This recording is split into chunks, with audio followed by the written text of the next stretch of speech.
Hello, my lovely CEOs. I'm so excited. Today's a great day. First of all, I've got an incredible human who I'm going to interview here with you, for you. And it is the kind of person who I think every single one of you CEOs of your own life must have at some point in your life as part of your team. I sincerely believe that. I've used not her, probably her in the future, one of them in my life. And here's what I think is so relevant about today's subject. In all the years that I've been working as a therapist and as a life coach, inevitably, no matter what I'm coaching on, this subject comes up and we work on it. It is the subject that when it's working well in your life, everything else literally feels so much better. And when things are not working well in your life, but this area is strong, you can conquer the world. If you're still guessing what the heck is this episode all about, probably not, because I may have titled it something where you're like, oh, yes, I want to dive in. So you're here because you want to know more about this. We are going to talk about marriage. And I'm just going to say love, partnerships. And I brought to you an expert, and her name is Maggie Reyes, who is an international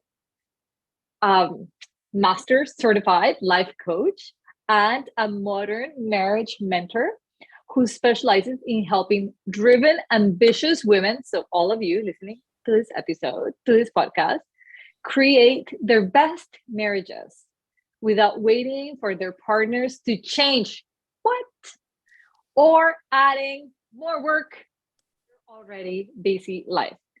She's the creator of the Marriage MBA program. Just that on its own, I'm in. Which is a 6-month mentorship, creating a successful marriage using principles from positive psychology, cognitive science, and simple coaching tools that you can learn today and apply tomorrow. One of the reasons I invited Maggie is because of what I just read. It is pretty much in line with how I coach and the tools I use for coaching. So I know that if you guys like my style, you are for sure going to find Maggie's style equally helpful, and just like we speak the same language. I like bringing people who sometimes speak the same language and sometimes the complete opposite, because there is so much wealth in that variety of opinions. So Maggie is the author of the best-selling book called Questions for Couples. It's a journal, actually, that has over 3,000 4-star ratings on Amazon. Good for you, Maggie. That's amazing. And she is the host of the Marriage Life Coach podcast. So if you guys are looking for a new podcast to add to your repertoire of podcasts, this is it.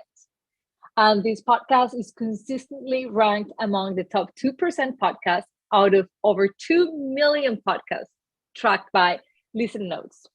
When she isn't teaching or coaching, she loves obsessing over Bridgerton. Am I saying that right? Yes. This is a TV program, I'm guessing, reading fan fiction. You're also reading fan fiction, sexy romance novels, and you're watching superhero movies and Mexican rom-coms with your husband. Yes.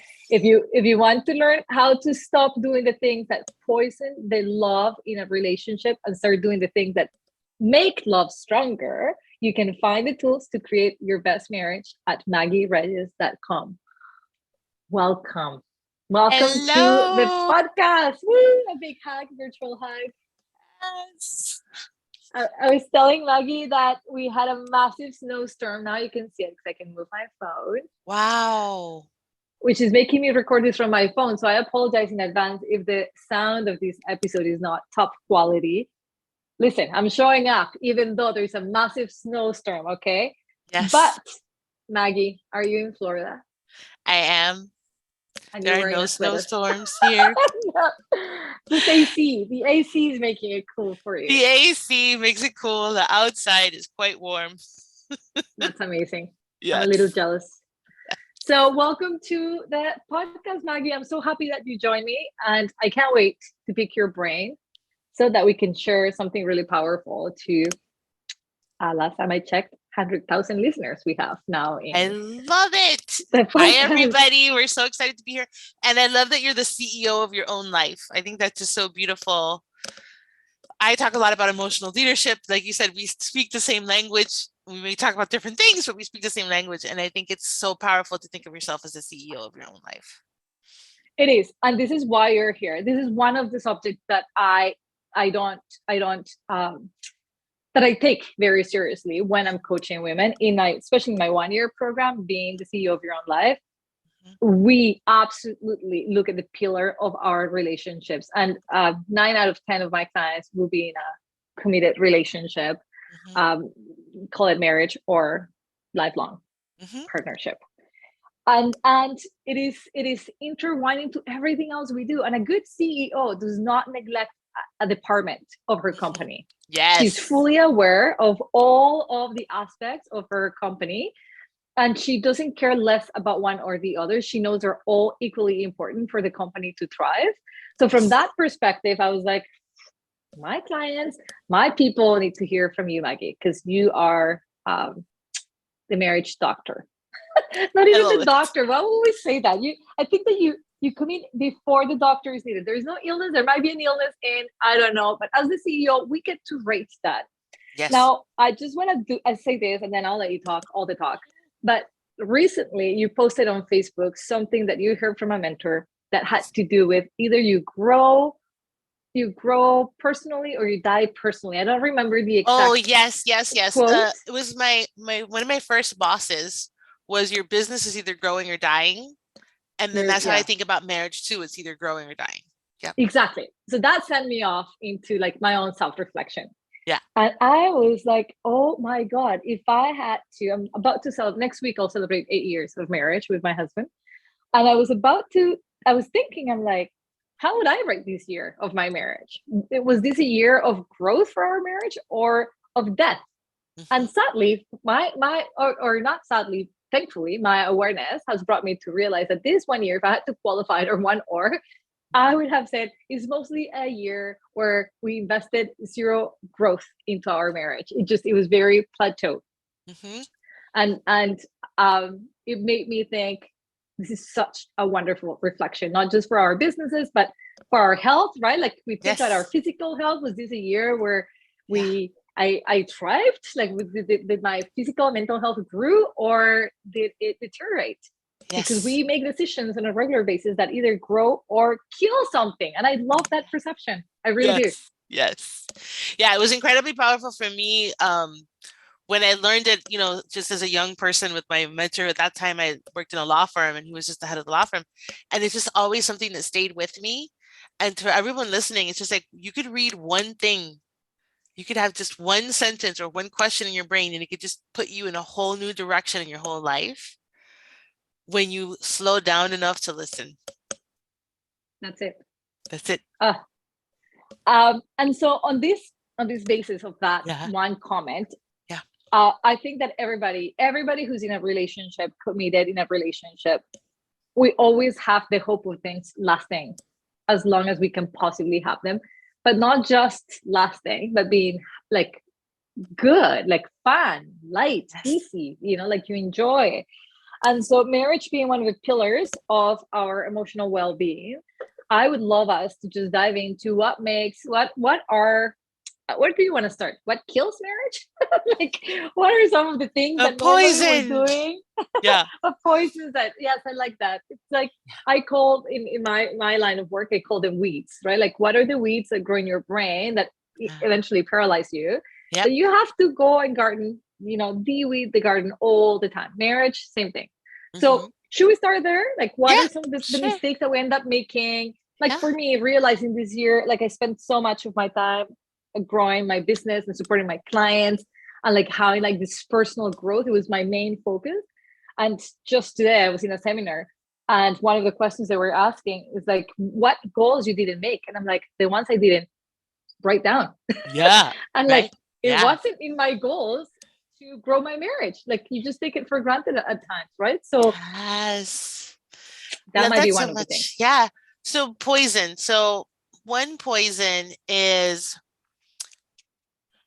in this case, what you're describing is very natural for all of us in all relationships. So whether you're in a romantic relationship right now or not, or just a relationship with a friend you love, a family member, there's a natural drift.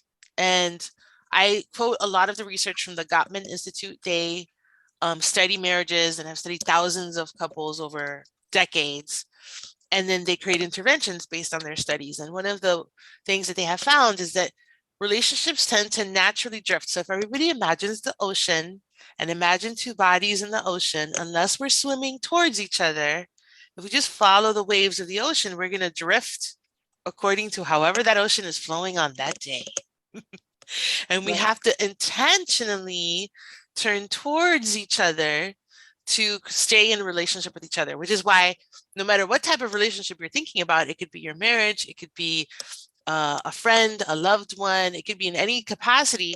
If we're not actively turning towards the person we love and building the relationship, then the drift is just going to do its work and let us, drift apart in the ocean until we're farther and farther apart. That's the type of poison that's almost like, if you think of that, those fumes that are odorless and colorless, and you don't even see it unless you have a detector for it, like carbon monoxide, like you have to detect it or it's invisible to you. That's why you look back over the year and you say, oh, I didn't do anything to grow us this year. It's like it's undetectable unless you're looking for it. Boo. Yeah. It is, and I think, like, I think of intentionality. Our intention is good, right? Like we're like, of course. And like I've taken a few courses this year, and like marriage was on the menu, and I'm like, no, why would I work on that? That's working. That's working. Like that's my assumption always. Like that's working. And I think our intention is always good. That like if it's working, if I'm not looking at it, like must be, if it's not a problem, then it needs no work. And I think it's especially true for marriage, that we think of only paying attention to our marriage when we feel that drift. Yes. And I think if we think about being the CEO of your life and being the CEO of different departments, it's like, okay, there's a department that's doing just fine, but what if it could be amazing? Right? Do we want to settle for fine, or do we want it to just be amazing? And that's not to say we don't have ups and downs and that we're not human in our relationships. And we do have those moments where we're just steady together, and that's beautiful. And that's what you need in that moment. But it's just the idea of thinking, oh, but is there something that would make it amazing? Right? Or how do I feel on the day to day? Do I just feel fine, or do I feel delighted most of the time? What if we put that on the table? What would that be like? I would love that. Right? It would be fun. I love that, right? Like I even think of delighted. It's not a word I use ever. But when I think of it, I'm like, that's a nice word. That would be a nice feeling. And then I also have this thought, is it possible? Say that again. I also have the thought of like, is it possible? Is it possible to have, is it not like wishful thinking or dreamy? I'm thinking as my clients would think. Like, but you can't possibly have a delightful marriage all the time, which I know that's not what you're saying. But if your marriage is good, and then you're like, but what if I just up the volume to like delightful? And then they have also this limiting beliefs show up and say, is it really possible with this one person? or with who you really are? I think that it's important to ask those questions. Like, is it possible with this person, with who I am? And do I even want delightful? Like, I put the standard as delightful because I really enjoy that. Somebody listening might want peaceful, might want passionate, might want a different sort of infusion of energy, like a different flavor. So everybody listening, think about your flavor. What might your flavor be? But I think it's absolutely possible. So I've been married 15 years. It still happens to this day that we go to a restaurant, or we're at a hotel or traveling or something, and people will ask us, like, are you on your honeymoon? Are you newlyweds? And we're like, no. The last time I remember was we were in an Uber, and I was just like, we are really delighted to be each other, right? So we give off this vibe. Then we're like, nope, 15 years together. And people will look at us and be like, really? Right? So I want to say that I take a stand for whatever it is you desire being possible, whatever your flavor of thriving is. Okay, so tell me more about this. How have you had 15 years of marriage where you still have like that high vibration to the Yeah. point that other people can pick up on it? Like, like I imagine romance is at a high because you give the vibe of honeymoon. Yeah. So I think for us, so first of all, we don't have the poisons, right? There's no poisons interfering with the loving connection. So another poison is criticism or complaining, Mhm, mhm. or defensiveness. So I teach like no complaining, no defending, like a thing that we remove. And whenever we remove complaining and defending, we see whatever's left is what we really have to work on. So we make a lot of requests and we're very curious with each other. So we're not overcoming things all the time. And one of the things I say all the time, so I'm going to say it to you here, is the fight you don't have is the fight you don't have to recover from. And the fight you don't start is the fight you don't have to recover from. So when we are in this space of no complaining, no defending, and we're being curious, like we eliminate, so many tensions that we just don't have, that we don't have to recover from them. So that's one of the things that we do. And Hold one of on, the hold on, things, hold on. okay, go ahead. Yeah. Because I Yes. recorded an episode last year that was very much Yes. downloaded and spoken of, and Yes. people loved it, with a Yes. friend of mine who coaches moms to be Yes. more nurturing. And Yes. we went over how to not do the 50-50, how to not keep tabs with your husband. Well, Oh, I did the dishes. yes. What did you do? Yes. And as I hear you say, no complaining and Yes. not defending, what Yes. we heard from people, and even my, like, so I had a very different approach, which I think is Yeah. similar to yours, Yeah. than my colleague who was like high strong. If I do A, he better do B. And Yeah. like, is what got her interested in the subject. Yeah. Mhm. Um, see it as complaining. They might see it as this isn't fair. So I'm going to lay out how I think it would be fair. So that's why I'm keeping track of 50-50. And they might not see it, and definitely they will have a problem with not being able to defend themselves, Mhm. if that's what you're talking about. So Yeah. can you just go like give Deeper. me a little bit Yeah. more into like the no Yeah. complaint? Because I could just hear these people being like, what, you're just submissive now in marriage? Yeah. You know where I'm going? No, Like I'm there's like, that. so to be clear, I'm not about submission unless you think it's kinky and you want to do it. Other than that, I'm not into that. Um, so when I say no complaining, what I mean is you don't complain, you make a request instead. So if I say, I don't know, the soup is cold, it should be hot, I can't believe it's so cold, and I just keep on going about how it's cold and it should be hot, that does not produce warming the soup. Right. At no point during the essay of complaining, do I get hot soup instead of cold soup. So when I say no complaining, I'm saying if you want hot soup, ask for hot soup. Can we warm the soup? How do we get new soup or whatever it is we need? So when I say no complaining, the antidote is making requests. Now, when we talk about making requests, this is so important. There's a difference between a request and a demand. And most of us do not know how to make requests, especially when we're in positions of leadership and we have subordinates and people are like reporting to us and we just ask for something and they do it automatically, but then we go home and we expect that with our partners. So a request means there's no emotional price to pay if the answer is no. A Ooh. demand means I'm going to ask you for something, and if you give me an answer I don't like, I'm going to give you the side eye. Maybe I might roll my eyes. I might turn away from you. I might slam a door. There will be an emotional price to pay if the answer is no or something I don't want to hear. So just learning the difference between a request and a demand will change your entire life. And so I love that distinction, and the making the request and then not being like, my brain went to like, so you become like, my thought would have been like, oh, then I will become so needy. Like either you're complaining or you're like, I need this, I need to do this, can you warm up my soup, can you? And I This is love that you made so that. interesting, right? So needing notice, but for everybody, that's so good to hear like the all or nothing thinking in it, which is Mhm. like, I can drop complaining, but that doesn't mean I become needy. That means I get more of what I want. that you're clearly stating. I like that it really brings, so when you're complaining, you know what you want. You're not saying it necessarily. You're just going about it Yeah. in circles, right? Like that's why you keep going. Let's think about a complaint. Like a complaint is always a desire in disguise. Mm-hmm. And sometimes we have to pause and look at the thing that I want to determine what is the desire underneath this complaint. Mm-hmm.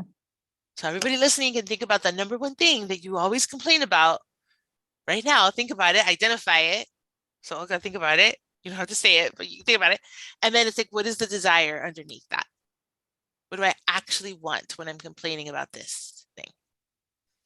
That's what we want to find, because then we can ask the request. Yeah, the request is so clear and concise and honest. Yes. And to the point. Yes. Now, I hear you say, well, and you're going to be okay with a no as the answer. Yeah, that requires, programs like ours, right? You might have to spend a whole year with Olga to be okay with a no, right? Mm-hmm. Sometimes my coaching to people is don't have the conversation until you can receive either answer. And sometimes there's a bunch of things to unravel before you could receive either answer. So sometimes it's something simple and easy like a soup, but sometimes it's not. And we need to uncover what's going on underneath and then see why would no not be okay. But think about it from the point of view of being a powerful woman in the world. If somebody asked you for something and no was not okay, we would be very clear that that would be an oppressive way to live, that would be controlling or dictatorial. We would not want that as women who have freedom of expression on earth, right? So when we ask something and a no is not okay, we're creating an oppressive environment that for everybody listening to this, I'm sure goes against the values that you actually hold in your heart. We just have to unravel it so we can do it. I was just in a seminar and one of the people in the seminar asked, well, what if I have this fear of confrontation? And for that reason, I don't make requests to my employees or to my business partners. Yeah. And the person like giving us the seminar said, then you're not a leader. If you cannot have if you're afraid of confrontation, do not think of yourself as somebody who's leading. And I thought to myself, like, oh my God, how many of us are not leading at home? Yeah. Right? Like where we're like, I wish I could tell my mom this one thing, but I don't want to go there. So we're like, we sort of only think of being leaders in like some roles, but not like, that's why my program is be the CEO of your own life. Like whether you like it or not, you're always leading. Where you're leading, it's what's up to you, right? But where we lead when we're not making those requests because we're afraid of maybe creating conflict, we're diving deeper into different kinds of conflict. Yes. So I talk about being the emotional leadership in your relationship. And I think along the same lines as you do. And it's really, if you are avoiding conflict because you are afraid, you're human. That's all right. Yeah. But we need to know that you're letting fear run that part of the relationship or run that part of the desire that you have that you're not getting. And we need to slow down enough to question, what is the fear? Can you work through the fear? We need to know a little bit more. There are times when I tell my clients, that's the absolute right thing to do. You're correct. You shouldn't bring it up because we have to work through all of these other things to see what, when, and how without being overwhelming to our nervous system, right? Without shutting ourselves down completely. We want to talk about whatever it is that we want to talk about. So if you're afraid to bring something up, good, you have self-awareness. Then we dig into, why are you afraid to bring it up? What is it that could happen? Sometimes we just ask, what would be the consequence? And we realize it's like the Wizard of Oz, there's nothing there. We're very afraid and we're like, oh, my mom could be upset. Isn't your mom upset every other day? Is her being upset today going to be any different than tomorrow's upsetness? Sometimes, right? We're like, there's nothing there. Just let her be upset. But we still have to work through our discomfort. Yes. Now, the other thing you said is like not demands, right? Like there's the request and there is the demands. Yeah. So in a demand, you're like, bring me ice cream. No, then like, I'm giving you silent treatment for 2 days. It's a silly example. You did say though that what you like doing is working, and you only work with the women, right? Yeah. That's your only work with women. That women you work with women, Yeah. and it takes one person to sort of shift things around. Yeah. So what if the person listening to us happens to feel that there is no requests being asked of her, but demands? Oh, how do you handle it if your How does partner is her making changing? demands? Yeah, how does her changing Yeah. herself will Yeah. shift that on the other side, or Okay. if he's complaining or defending? Okay. So I'm going to try to answer this the simplest way possible, but I want to say before I answer it that in everything there's nuance, right? So I'm going to give you like a simple answer, and then in Yeah, everybody's specific situation, we always allow space for nuance for that. So I just want to say that as a caveat. So I call it the power of one, but it's based on systems theory and psychology, which is basically when one element in a system changes, the other elements in the system respond to that change. Now, very often, if there's a foundation of love in a relationship, the changes are positive and bring more connection, closeness, and intimacy. Now, sometimes you really are married to a jerk and you do all of these things and you clean up your side of the table and you get nothing from that other person.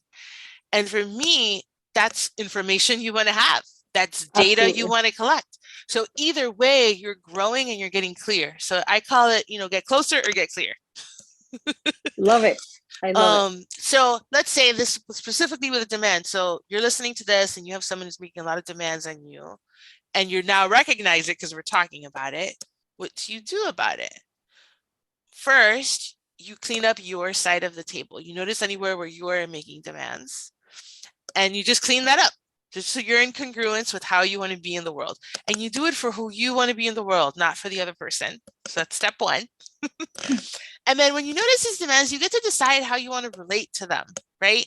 It might be different if it's your boss or if it's your partner at home. It might be different if it's your aunt or if it's your kid, right? It just depends on what it is. For some demands, you might say no. You might withstand the discomfort of their side eye and say, I'm just not going to do this anymore just to avoid getting the side eye. Great. Roll your eyes all you want. Okay. So it depends on every situation what it is, which is why I give that caveat. But your growth might be simply to say no to the demands. Your growth might be to have a conversation about them, depending on what it is that's going on. That part is where my answer is like, when I used to be in human resources, people would ask me things. I'd be like, it depends. Yeah. What's your answer? Give me the exacts. Yeah. It depends. So that's my answer to that. But before we move on, I wanted to talk about the defending, because you said no. I said no complaining, no defending, and you said, "Oh, but somebody listening is going to really want to defend themselves." So I don't want to leave you all hanging. So the antidote we said for no complaining is making requests. The antidote for defense is curiosity. Everybody, take a breath. So one of my favorite quotes is from an author named Byron Katie. And she says, defense is the first act of war. So keep that in mind as we're talking. So what happens is our partner says something and we get defensive and we want to defend our position. We want to defend what we decided, what we said, whatever it was. And instead of getting defensive, my invitation is to just get curious, to ask them, what do you mean by that? Or walk me through it. What are your thoughts? Or one of my HR classics, tell me more. Just tell me more. Instead of going to defend your position, just tell me more. Walk me through how you're thinking about it. That's curiosity. Then we can see where they land and where they are. And very often our defense is not even needed. It's just understanding a little bit more about where they are about something gives us a whole new place to then negotiate whatever it is we're working through. So that's the part for defend. I just wanted to make sure I explain that. This is super helpful. And actually, I just experienced something like what you just described with my husband. And I have this habit, which we haven't been great at this year, but we just re-engaged because why? I said, oh my God, our marriage had a year of dying because we didn't do anything to grow it. And that habit is to meet once, the ideal is once a week. We almost never make it to once a week anymore, to discuss what worked, what didn't, and what are we going to do different. And so it's not a comfortable conversation because I know I'm going to sit there and I'm going to hear something that I did that he didn't like, and who likes to volunteer for that? Nobody. It's not a pleasant feeling. And it goes both ways. So we sat there, we ate, we talked about everything except what we were here to talk about. So we're both like in avoidance, like going around the circle. And at some point, I don't remember what Chris, my husband, said, that I felt like being really defensive. And as if I had heard you ahead of time. I'm like, I'm just gonna ask more. Like it sounded so far off from my intention or where I could have possibly come from. Yep. And as he was going around and I still couldn't understand exactly what he said, it hit me. I'm like, oh, you feel undervalued, not appreciated enough. And he's like, exactly. I'm like, oh, okay. And you're right. I didn't need to be defensive at all. I was kind of shocked that he feels this way. I'm like, oh, easy. I know the solution to that. I know exactly what to do. And so I love that. I just want to echo the curiosity, because although in the moment I felt like I really needed to defend like my intention, my like where I was coming from, by some it was just so far off from me that made me force me to be curious instead, where I was like, hold on, tell me more. And I think it curiosity, possibly instead of defending, what it does is brings both walls down. And you feel that sense of commonality. Yes. Okay. And when you practice that curiosity instead of defensiveness, that's where you lead. You start leading, because you're, instead of giving into when the person wants to pick a fight or something like that, you're like, no, tell me more. You might be right. I want to hear, right? It's very difficult for someone to argue with, you might be right. Tell me more. Right. Right. And so that curiosity it creates closeness. It creates the opportunity. It creates a space where closeness becomes possible. Right. Okay. So back on the poisons that you guys don't have, because you were saying, and I stopped you because this was like, and I'm glad I did. This was super helpful. Yeah. So you guys do not complain, do not defend. You make requests. You're curious. You're definitely operating from the sense of the fight that you don't have is a fight that you don't have to recover from. I can see that being powerful. Right? That aftermath after the fight, nobody enjoys that. Yeah. So, let's talk about a vitamin. Those are big poisons. I'm going to give you one vitamin because you already talked about it, and it's perfect with the example that you gave. One of the biggest vitamins for any relationship is appreciation. It's like a glue that holds people together.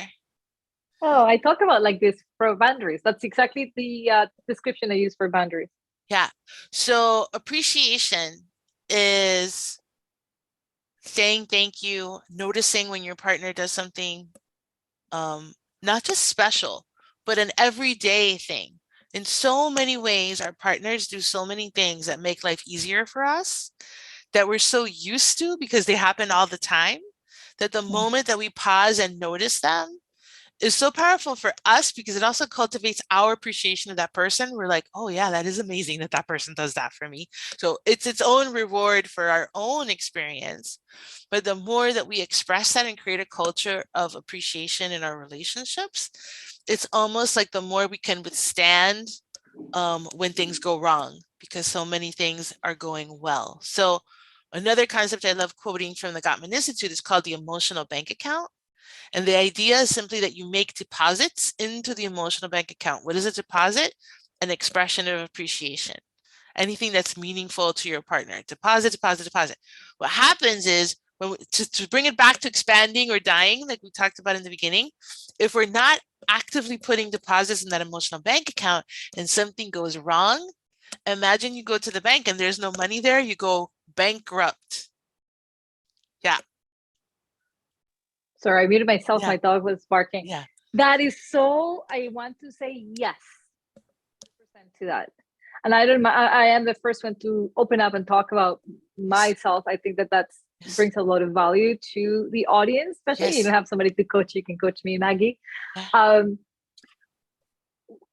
husband and I experienced 5 years of infertility. And for anybody out there who's ever tried to conceive for as long as we have, you understand what I'm saying when I say this put a lot of pressure on a marriage, and so many things that were fun and light and easy became chores and almost traumatic. It took us a while after we had our son. It took us a long time to just relearn to not be like to communicate and to be intimate without feeling like the amount of trauma and pressure and loss that we had experienced for 5 years.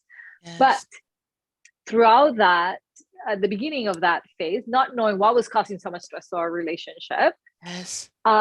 We went to see a counselor, a marriage counselor, and I want to say he was like meeting Gandhi, super old, old Indian PhD psychologist who was soft and tiny. And he said, "How can I help you connect?" And we're like, "Connect? Are you crazy? We don't want to connect. We just want to complain and defend and like just express." Yeah. What that taught me is that in the bank, we had a massive amount of untouched resources. Yes. That had been built, that had brought us together, that were keeping us together, regardless of what we each were experiencing. And if you add massive amounts of hormones injected into my body, that definitely changes the way you think and feel. You are a different human.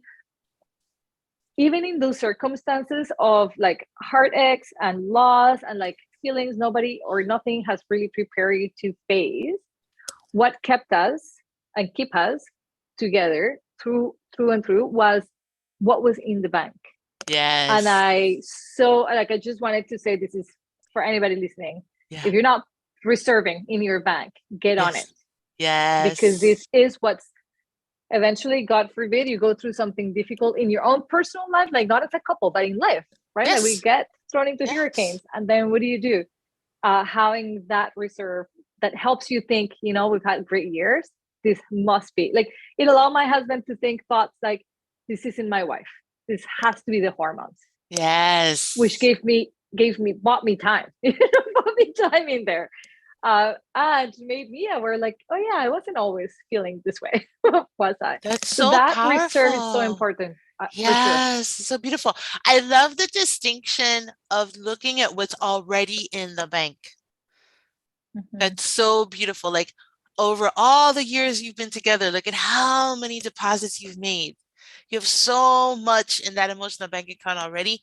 It's okay if you make a withdrawal every now and then. Yeah. But we pretend like there's nothing in the bank, and then we pretend like we can't make a withdrawal, or everything goes to hell.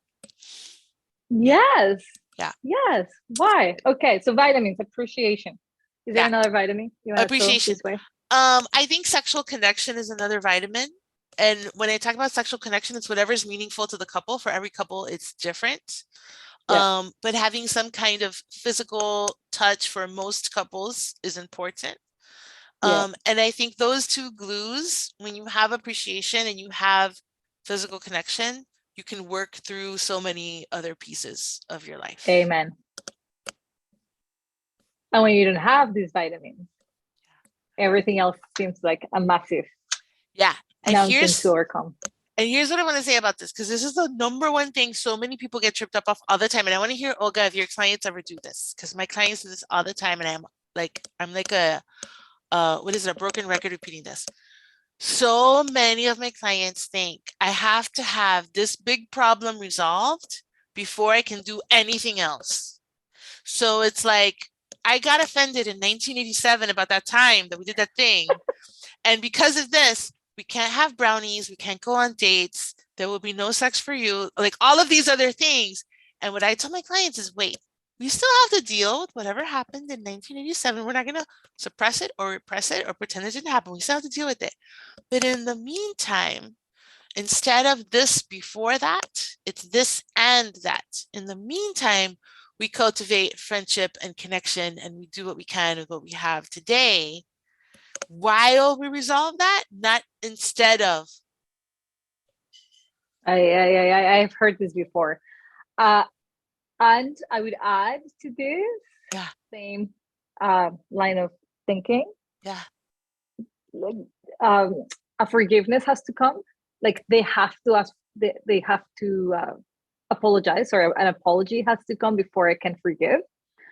And I challenge that. I'm like, or look at this, like, what is it costing me to keep this resentment? So like this has to happen before that. Yes. But in addition to it, to be perfect before so that we know it can work, right? Like, so Yes. this notion of almost like some of my clients, it's almost like they're convincing me it's never gonna work. Agree with me already. I need your blessing. And I'm like, well, like if this is the way you're thinking, like no amount of working at it. So like they will be thinking, I want to work on it.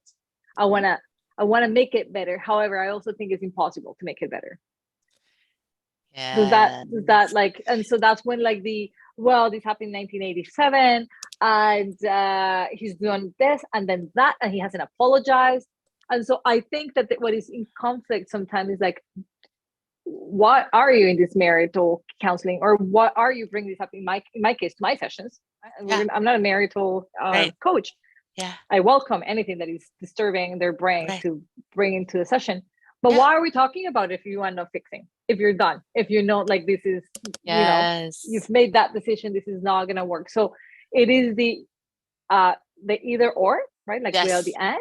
Yeah. and also the I want it to work, but I also don't believe it's going. Like it has to be perfect before, like the evidence before believing, almost. Yes.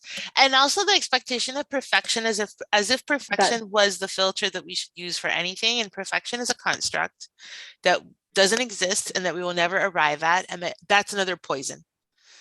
That's 100% another poison. The expectation that our marriage should look a certain way, that it should either follow a cultural narrative or it should follow some modeling that we had, whether it was in a movie or in a TV show or our people whose parents. lives we don't intimately know, right? Yeah. We don't know what was happening behind the scenes, even for our parents, we don't know. No, no. Right.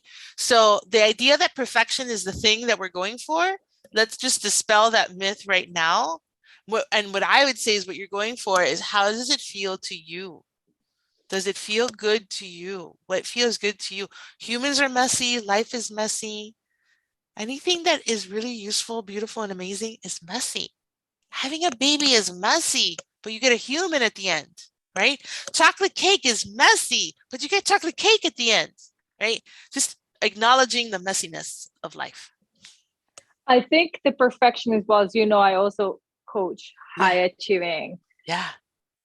the 99.9%. Like I don't think I've yet haven't coached a perfection, have coached somebody who's not a perfectionist. I Yeah. attract all the perfectionists to that line of work, and inevitably that perfectionism does definitely filter through marriage and in the relationship with their kids, where they expect certain things to be perfect. Their expectations of them kind of eat away at the vitamin of appreciation, because Yeah. that, but you're not perfect yet, but why didn't you do it this way, like it becomes Yes. more of it this way. But you said, oh, I wanted to ask you, what about as a vitamin, independence? Tell Like, me what are more. your thoughts on creating time apart? What are your thoughts on creating or on nourishing your partner's hobbies, which might be completely separate from yours and what you like? Yes. Like maybe he likes hunting and you are a vegan. Something like I love something it. very crazy like this, and you're like, can I be in love with a hunter when I'm a vegan? What's happening? Like, Yes. I don't know. This Can. might be a big value. I don't know why I give that example, but something Yeah. along the lines where maybe my parents never spent a day apart, and my husband is like wanting to go on vacation by himself, and so Yes. that might challenge some of like. So what are your thoughts on creating a sense of independence within a union? I think it's essential. I think it's absolutely essential. I think it's another sort of poisonous cultural narrative that our partner is supposed to meet all of our needs. Like Amen. this is not real. This is not true. This isn't how it works. I think it's to our detriment that we put all of our emotional eggs in one basket. I think that that's not useful either. It puts so much pressure on our partners to fulfill so many different roles, some roles for which, as we already know, they're not equipped to fill. And so I like to tell my clients, think about casting a movie. So your life is a movie. And imagine if you put your partner in every role. I mean, that would be an awful movie, even if you had the best actors in it, right? Like, imagine if I put The Rock, I like The Rock. So imagine if I put The Rock in every role, but he's really good at being funny or being strong or being like a heroic, serious, hero. But he may not be good at some other pieces that are really necessary, for that Yeah. movie, right? We have to Like you can ruin cast. him for me, depending on what role you give me. Exactly. Can't Exactly. ruin him for So me. it's like he's really, really good at certain things. Let's keep him in those roles. And then let's cast the other roles with other people. Yes. Sometimes Okay, it's I your love it. coach, right? Sometimes it's your coach, sometimes it's your friend, sometimes it's a coworker. So 100% independence, 100% in pursuing your own passions and encouraging your partner to pursue their passions. And these things do not have to be the same or in any way remotely related to each other. My husband is a gamer and I'm not a gamer, just to give an example. And we make space in our life for him to have time to play his games. It's meaningful and important to him. I love workshops. He likes to joke, I've never seen a workshop I didn't, want to do. And then we make space in our life for me to do the personal development things that are meaningful to me. To So you. 100%. Yeah. So a vitamin. I'm Yeah. happy. You're on my side, Maggie. Okay. Yeah. You're I'm on your side. you're good. You've got my signature, my stamp. You can I come in. love. Yeah, like that is something that my husband and I are really big on, is not feeling threatened Yes. by our differences. In fact, we kind of like cherish them, because if we were exactly the same, personally, I'll be so checked out. God, another person who thinks just like me, who's as philosophical, it would drive me crazy. Like we would just never stop talking. This would be insane. So I needed somebody who was just like, oh, that's too much. Stop talking now. Like that, you went deep on that one little thing. Like that was just a Yes. sunrise. You took Yes. that to the other side. Two of us in the same household, that would just be crazy. you know? Yes. And that's Um, important to remember, that the reason you married him is because he is different. So the day that you're like, but I want to talk about the sunrise and he doesn't want to listen, it's like, yes, that's why you married him, remember? And I think another point you brought up, I've actually coached a few people this week on that same subject, and it was related to their role as mothers, and for some, their role as wives. Yes. I don't watch shows, so I have no idea Yeah. what this show that you love Yeah. is all about. But it looked, from what I've seen in your own photos, that Yeah. is like an old school, right? Like Yeah. in the 1800s, or I don't Yes. know when it's happening. Yeah. And and so in these coaching sessions, I was talking to my clients. One is a mom who's acting as a coach, as a therapist, as a best friend, as all the things for this one daughter. And the other one is a wife who's acting as like, or no, it's a wife who wants the husband to be all things, all the roles, the best friend, the lover, the Mm-hmm. best dad, all the best things, like Mm-hmm. all of them. And I was explaining to both of them, back in the day where I imagine Bridgerton was taking place, Mm-hmm. we had the church, we had the women who went sewing or went cooking or went, I don't know, we had a community of women doing this. We have our sisters or our aunts, and like the Mm-hmm. family. And then we also had our husband, but the husband relationship was so clearly like, this is what we do together. We do family. Like we're married to each other, and that's what we do. We're not business partners, and you're my best friend, and I'm going to tell you what Rosita said the other day at church, like maybe some of those things, but we had a community, which I think over time we've lost. We've lost a bit of community. You and I belong to a big community of Mm-hmm. coaches, and that feels like life giving, right? Yes. To go to a place where I'm like, I'm not here to coach anybody. Well, yes, pure coaching, but Yeah. I'm here to like join my mind with other minds who think alike. We're here to be of service, and that fulfills a space that my husband could never possibly, because he's not 178 women. That's it, Yes. right? Yes. And then there's this other space where I love meeting with people who are all talking about what science and technology is doing for their bodies and their health, and so I love being part of these communities.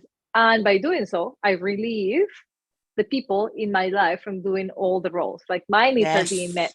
And if I Yes. need to use 10 people or Yes.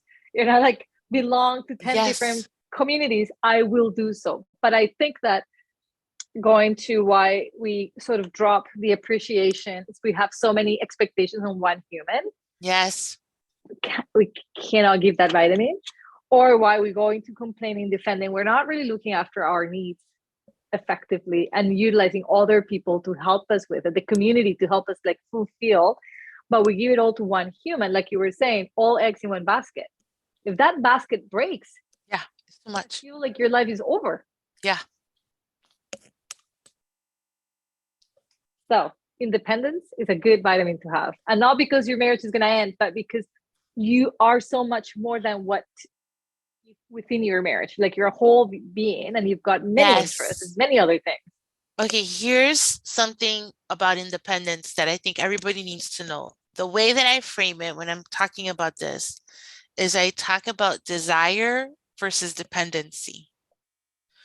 We want to be in relationships from a place of desire, not because we're dependent on that person for these 16 different roles. Right. One, because it's more fun for us. But secondly, imagine if you're the person. Imagine if your partner is only with you because they depend on you. That does not feel delicious as the receiver of that dependency. When we're able to separate out, I'm only with you because I choose to be with you because I find you amazing.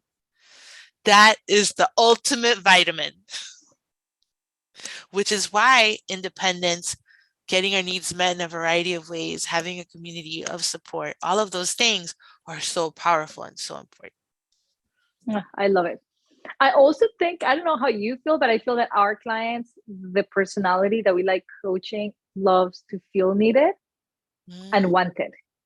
Like she's making it places. She feels like she's important and she wants to feel wanted. Like I don't want to feel like I love what keeps me on my A game in life is to think that I might lose. Like, oh, if I start walking when I'm supposed to be finishing my 22-kilometer race and I just don't care about, like, I might lose. I might just be disqualified from the race. I'm gonna start running.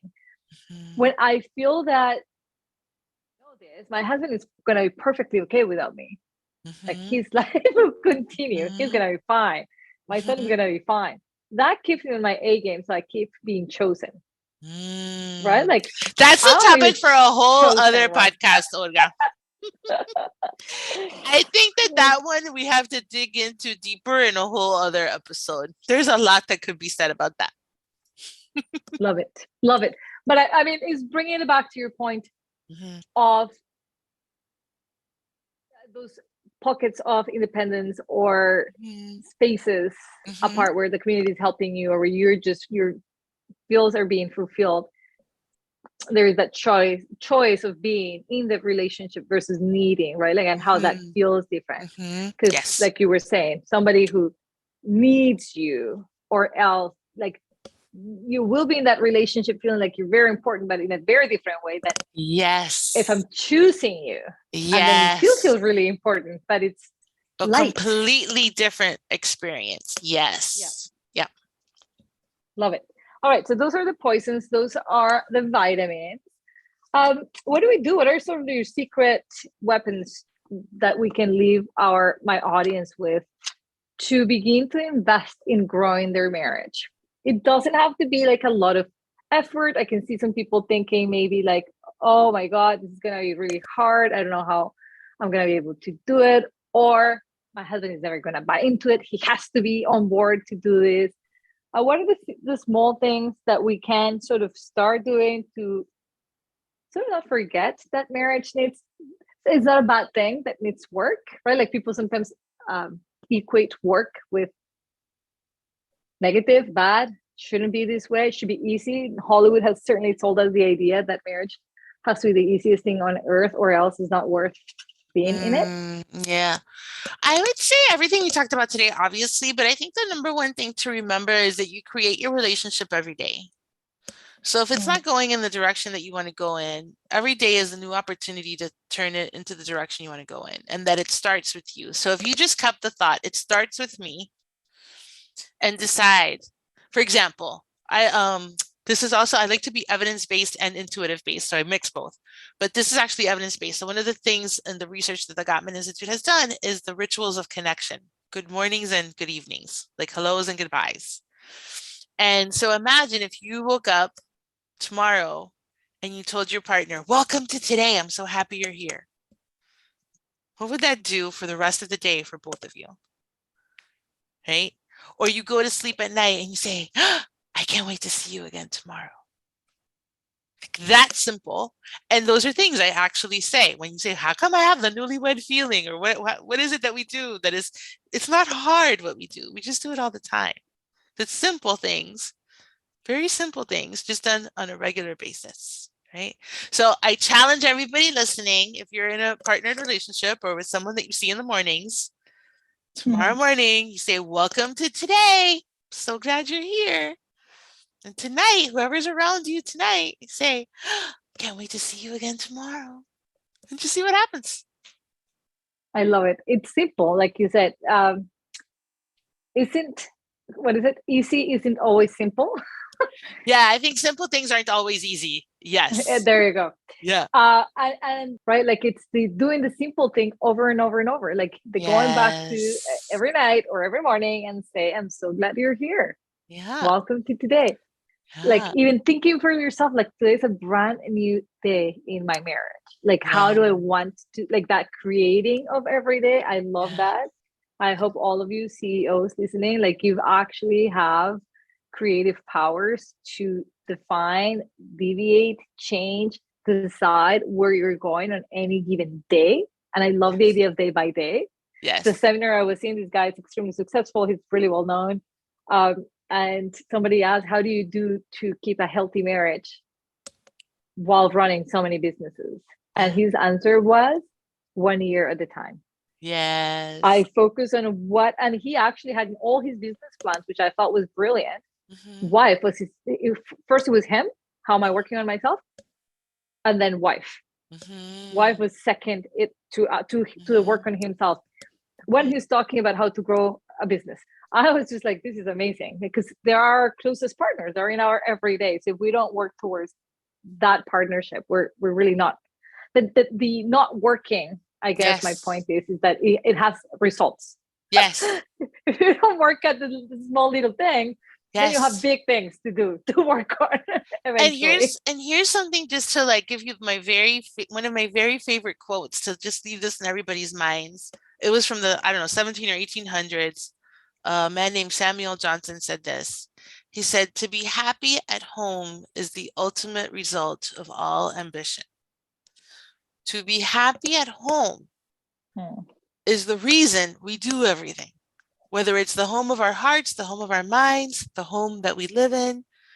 So when we think about why should I work on my marriage? Why should I work on my relationships? What's the point? To be happy at home is the ultimate result of all ambition. I leave you with that today, my friends. Love it. I'm taking note. Love it. And I think it's so true. That's what we all are looking for. Maggie, thank you so much for coming to the podcast today and sharing your thoughts with us. I know people are going to love this conversation, and I really hope you guys leave this episode and start thinking of how to grow your marriage intentionally. As of today, it is possible.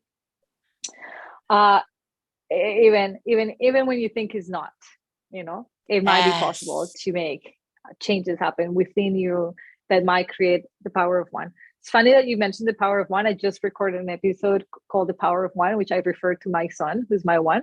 And there's so much that goes into that one. That one child of mine. Yes. Maggie, how do people can get a hold of you? When is your next MBA, marriage MBA starting? Who can sign up? How do we sign up? What's the deal? So I help, very similar to you, type A women who want better marriages, have better marriages.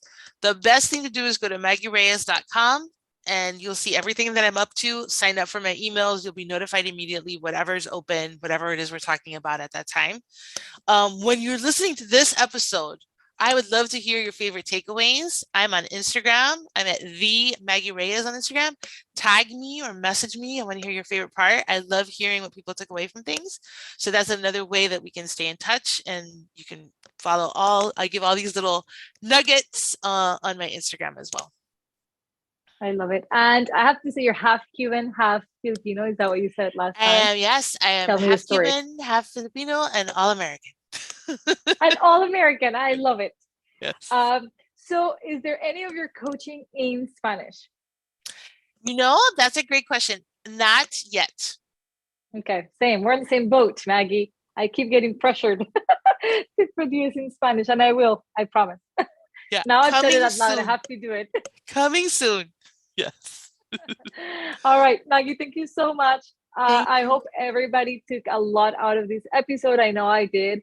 And you know what? I've always said you're like this blanket of warm love. So if you guys just want to feel from time to time that a warm blanket is being, it's covering you, just really follow Maggie. I love reading all your things because yeah, you radiate love in everything you do and how important for a marriage coach.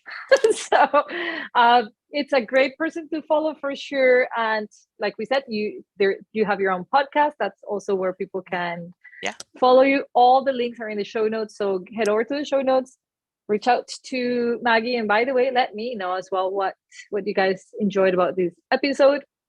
And I'm sure I'll have you back, Maggie, at some point because clearly we've got things to talk about. I Thank you love so much. it. Thank you. Thank you, everybody. Bye. I hope you enjoyed that episode. I am so happy you're here and I'm not done with you. Guess what?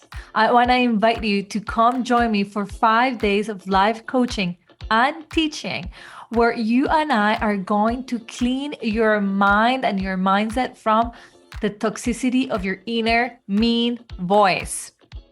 So, if you feel that you're constantly discouraged, if you're lacking self-confidence because the voice inside your head tells you you're just not good enough, you're not that good, and all the other crap the brains are constantly telling us, I invite you to come join me inside Detox the Mind. 5 hours of coaching, you and I. It starts March 27th and it goes all the way until the 31st for $97. That's an amazing deal. It's a great investment in your brain. You will not regret it. You will meet wonderful people and you will have a journal to work along with me, recorded calls of our coaching calls, and you have me. You will be able to ask me any question you have about your own thoughts and your mind, and we're going to switch together your mean inner voice for a confident inner voice. Head over to the show notes and sign up.